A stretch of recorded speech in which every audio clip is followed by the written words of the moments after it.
Hi everyone, Jason Swanson here, and I am going to review and give you a little bit of a first look at something called the guitar drum. The guitar drum is something that you can add to your guitar that gives you both a nice low end, kind of a kick drum sound, and also gives you a nice snare cajon drums type sound as well. I was really interested when I saw this. The Kickstarter's going on right now, or for like a week more. And so if you're interested, you can check it out there. So far, I think I like it. I've been using it for just a few days, but so far I've really liked it, and it's probably going to stay on my guitar.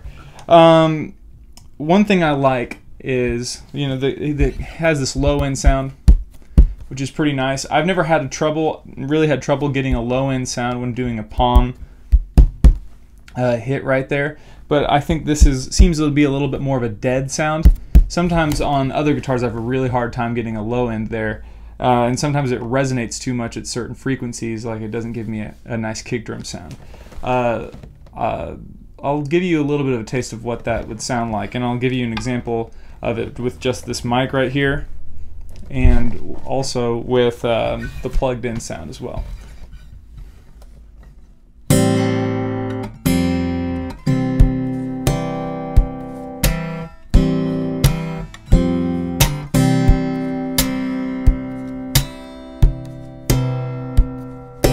Now if we were going to add the little snare drum effect, that's easy to do.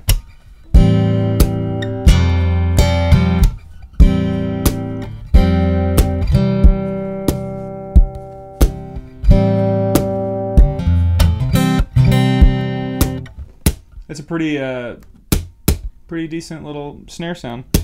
I'm still new to it, so I haven't written any songs that really you know, specifically use this, but you know, one thing that I really like about this, even if all it did was elevate the platform of the guitar for my palm to hit, that's already pretty great. Because I mean, if you're doing this technique where you're getting this kick drum, this low percussive sound with your palm right there, that's taking your wrist and arching it over and over and over again. When I first started doing that technique, man, I had some pain issues, probably some carpal tunnel issues, and with this guitar drum, just elevating it, it just makes it to where I can make it a much more subtle motion versus, you know, and it's not very thick, but it's, you know, that it's enough to make it to where now I can get this kick drum sound, and my wrist is pretty much neutral, so that's really nice. I'll play a song for you here. This is just one song that I play that's that could be a good example for this.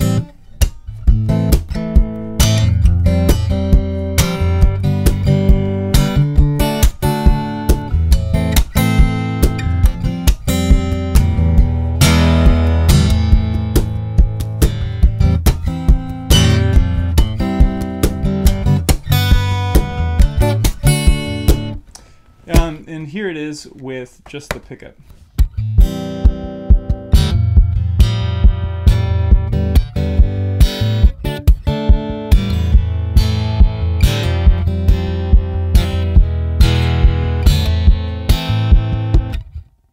As you can see, I'm a little bit rusty, and I'm trying something new here, but it's a lot of fun.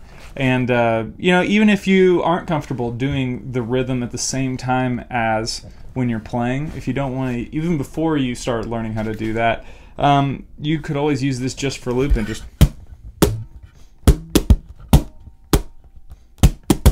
I mean, you could do a lot of different things. It's just nice to have that right there on your guitar. Even if you used it solely as a percussive thing, that would work great. Alright, I'm going to show you another song that I think really utilizes the little snare drum sound. It's an Andy McKee song.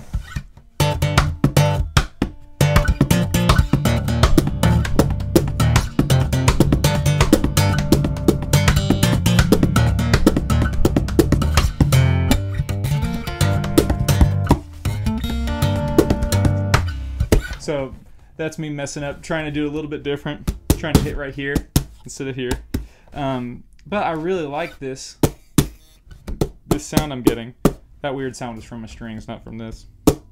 Now, things about it that I think I would like to see would be if I could somehow have this plugged in differently. Maybe if there was some transducers, if there were some transducers in here for the kick and maybe for the snare, maybe even separately, to run out into my board or my pedals, and you know, get more control over the sound that way. That would be really neat. You'll hear for yourself how this comes through my K&K undersaddled transducer. I don't have the mic on right here, but you know, I'm not sure that this is going to come through very well, especially if you don't have like a mic. If you don't have a mic in your guitar. Overall, I think this thing's really neat. I mean, if all you're getting is this kick, but elevated, so it's better on your hand. If you do that technique a lot, like I do, that's awesome. Also, the creative possibilities of this thing are great. Another thing that people might be thinking about is, well, isn't this sticky? How does it get on my guitar? It is stuck on your guitar with double stick tape that comes with it. I didn't have any problem with this. As you can see, my finish is already worn off from just, you know, playing around all the time. I don't beat my guitar up, but the finish is kind of worn off. But here's the thing, is that I have actually cracked the top of my guitar, sorry to say, to the guy who built this great instrument, but I have actually put a crack right under here by hitting it so much and too hard.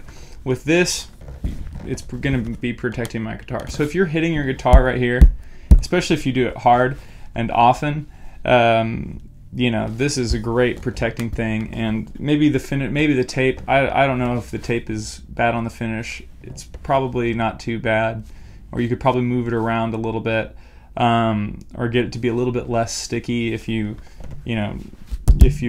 while you applied it, I don't know, touched it to something to make it a little bit less sticky if you're worried about your finish. But overall, I mean, this thing is protecting my guitar overall, and the protection and the elevation of it, that alone makes it a pretty cool thing for me. And you know, there's a lot more than that to be excited about. I mean, that's a pretty good sound. Well, that concludes my review of the guitar drum. I definitely think it's something you should think about checking out. Take a look at the videos that Leonid Hatch, the inventor, has put up online. Check out his Kickstarter, his website. Yeah, if you get it, make some videos of your own, and you know, share it with other people, what works, what doesn't work. Feel free to comment below as well. Thank you.